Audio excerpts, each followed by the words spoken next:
لكن ما قاله وليد الركراكي حقيقة يزين من النفاق العربي حقيقة.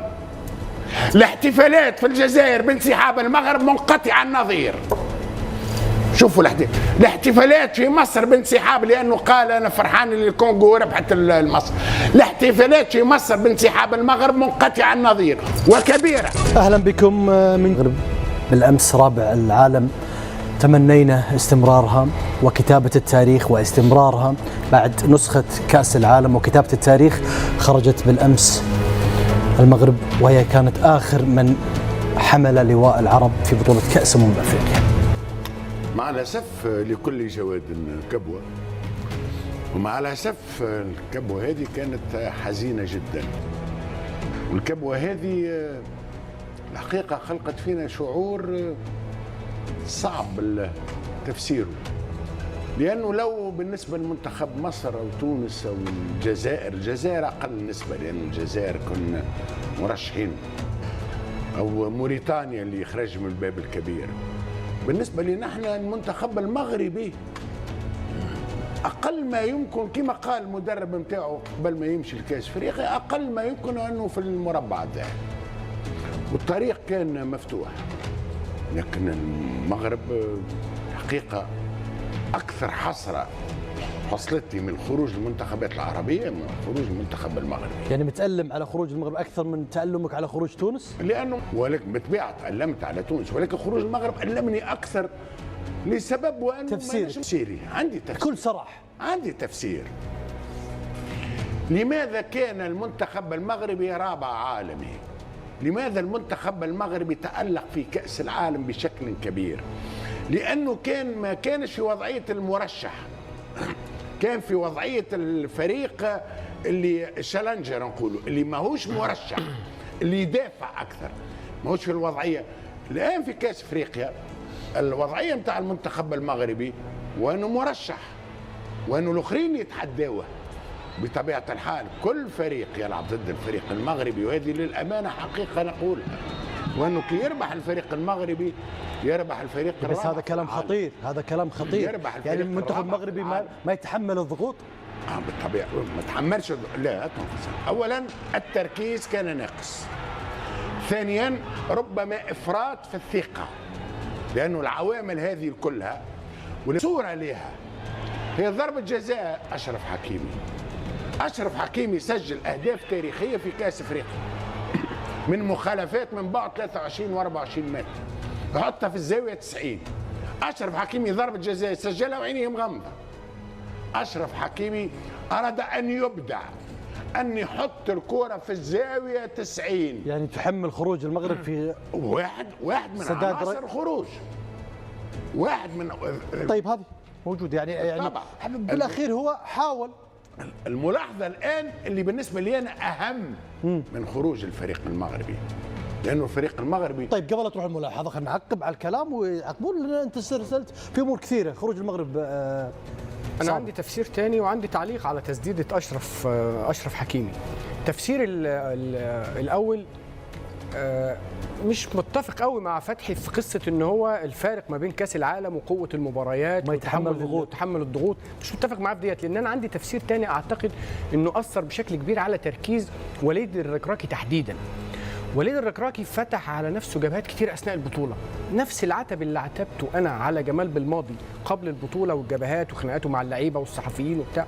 وليد الركراكي فتح على نفسه جبهات اثناء البطوله، مشكلته مع مبيمبا اللاعب الكونغولي، مشكلته رده على الكلام اللي كان بيجي من بايرن ميونخ بعد كده لما طلع تصريحات قال انا يعني فيما معناه ان انا مش مركز قوي وما تفرقش معايا نتائج المنتخبات العربيه. يدافع عن المنتخب ولا جميل جميل، بس يعني مش وقته. انا دلوقتي مركز مع فريقي، لا هتكلم عن عرب ولا زعلان من خروج العرب او مش زعلان، مش هتكلم عن بايرن ميونخ عايز اللاعب مش عايز اللاعب، مش هدخل نفسي في المتاهات دي. مشكلتي مع اللاعب، انا اقصد ان هو ايه، تركيزه قل شويه، بقى بيطلع في المؤتمرات الصحفيه عشان يبرر. جميل، عشان يبرر. بعطيك حق الرد بعد ما نتابع مع مشاهدينا الكرام ماذا قال وليد الركراكي.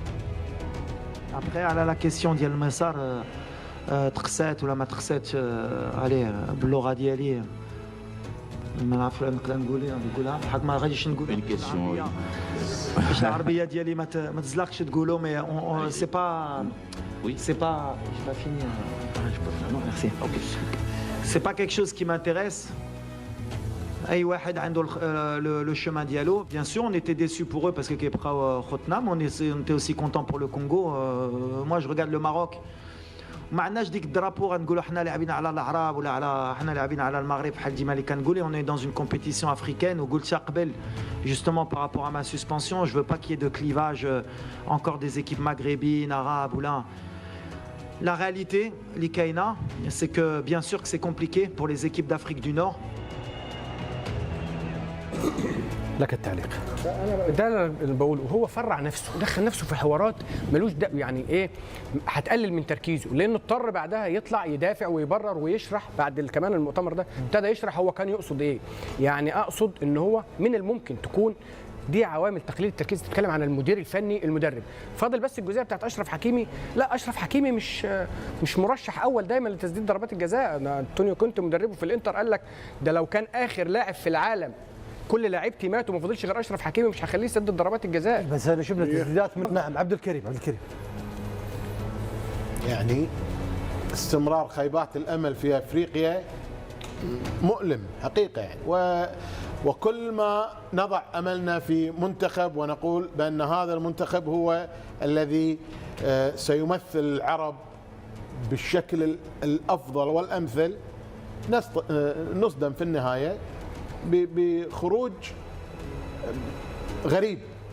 الان عقب اللي يعني قاله وليد الرقراقي، لا اعلم اذا كان يعني نتكلم نحن عن المغرب، نحن نتكلم عن المغرب كمنتخب عربي هو كيفه، لان هذا الكلام مو اول مره يقوله، هذا الكلام قاله في كأس العالم في قطر، وعندما سئل عن ان او قيل ان المنتخب المغربي يمثل العرب قال نحن هنا نمثل المغرب ونمثل افريقيا، وهو مصر على هو عنده راي في هذا الموضوع. ولا حقيقه لا اعلم ما هي الحساسيه اللي يحملها. هو ذكر انه لا يريد انقسام. هو ذكر بالمؤتمر. وليش؟ شنو ما هو الانقسام الذي انا اقول لك رد وليد، وانا اقول ما هو الانقسام الذي يسببه انتماء المغرب للعرب او تمثيل المغرب للعرب؟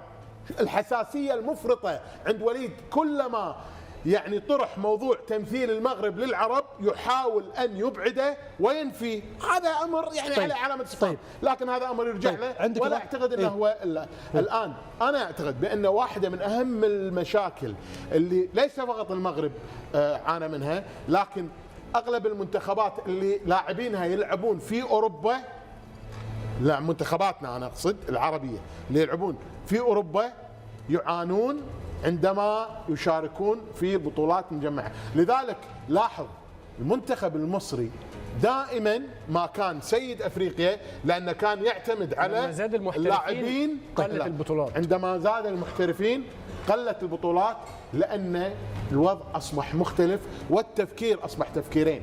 عبد العزيز، لان فتحي انا عنده تعليق، بس انت نعم. في وجهه نظرك في خروج خيبه الامل العربيه في شويه. تفضل.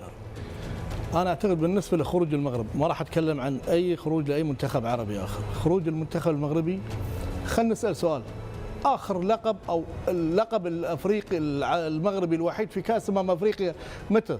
عام 1976. يعني احنا على بال ما نوصل بعد سنتين راح يكون 50 سنة المنتخب المغربي لم يحقق أي لقب أفريقي. 48 عام. 48 عام. هذا الشيء الأول. الشيء الثاني، هل الاتحادات المغربية أو الاتحادات اللي أشرفت على الكرة المغربية خلال 48 سنة هذه لم تهتم بكأس أفريقيا؟ لم تداري له بال؟ كان اهتمامهم الرئيسي هو التأهل لكأس العالم. وبعطيك 3 أمثلة على السريع. في 86 أقيمت كأس أفريقيا في مصر، طلع المنتخب المغربي من دور قبل النهائي، تألق في كأس العالم وتصدر مجموعته وتأهل وطلع بهدف في الدقيقة الأخيرة من لوثر ماتيوس، بطل كأس وصيف بطولة كأس العالم. في 98 طلع المنتخب المغربي من الدور الثاني وقدم بطولة كبيرة في كأس العالم فرنسا، وقدم مباراة تاريخية أمام المنتخب الاسكتلندي وهزمه ب3 أهداف مقابل لا شيء. اول العام في نفس الوقت طلع المنتخب المغربي من امام المنتخب المصري في الدور الثاني في بطوله افريقيا. وفي نفس العام اخر العام احرز المركز الرابع في كاس العالم. اذا هناك يا ان الاتحادات التي اشرفت على الكره المغربيه خلال ال 48 سنه هذه كان تركيزها هو كاس العالم، لان اشياء غريبه صراحه يعني قاعد كان تصير. تركيزه في كاس العالم وضحتها، او ان في البطولات المجمعه يكون هناك عدم استمرار للعمل والبناء الله اعلم والمنشورات. يا اخي، لان طيب. شيء غريب يعني خروج المنتخب المغربي. طيب فتحي، والله غريب. أنا تحكي على 48 سنة و50 سنة، أي اليوم عنده فريق، اليوم عنده فريق محترم. الجزائر قداش قعدت باش هزت كاس افريقيا 2021، ولو هزت تونس باش تلومني شبيك هزيت عام كذا. معناها جاء جيل جديد. النقطة الأولى، النقطة الثانية سامحني أنا كنت باش نحكي حكاية أخرى. يقول لا يترشح يحب كأس العالم ما يحبش كأس افريقيا، هو حر. سامحني، كل البلدان العربية الأفريقية تحلم باش تمشي لكأس العالم. صحيح. تحلم. وانت باش تمشي لكأس العالم يلزمك تترشح أمام الفرق الأفريقية.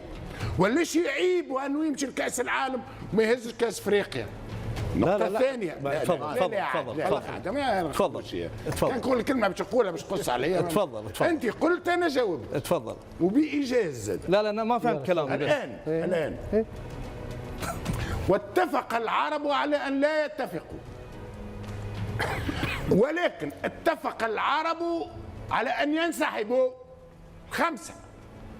نجي لوليد الرقراقي لأنه المسألة هامة جدا. أنا شخصيا عبد الكريم نعرفه، صابر نعرفه، عبد العزيز نعرفه، أنت نعرفك. احنا العروبة في دمنا، احنا العروبة في دمنا، أنا شخصيا ونعرفكم.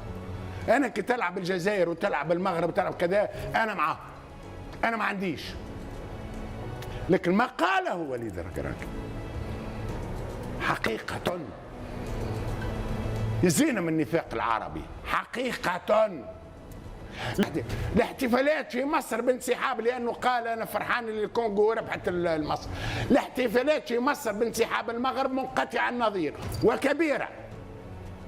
النفاق العربي هو كان صريح، قلت أنا عربي للنخاع، هو كان صريح. رأيه تبقى يقول بتلك الطريقة. أنا حسيت أنه الرأي محترم لأنه هذيك حقيقتنا، وإنما الطريقة حسيتها وكأنها استفزازية. نعم. وكأنه في ملامك يحكي بربي العرب. طيب بس المصطلح يعني قد لا يكون النفاق العربي، يعني هي وجهة نظرك. هي وجهة نظرك في هذه حقيقة في وجهة نظر، فيها وجهة نظر شخصية تمثلك. مش نحكي على الشعوب في بعضنا. طيب تعقب.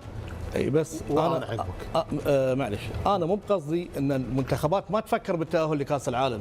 انا قلت شيء غريب ان المنتخب اللي قاعد يتالق في كاس العالم ويقدم نتائج جيده في كاس العالم هو بعيد كل البعد عن المنافسه على البطولات الافريقيه.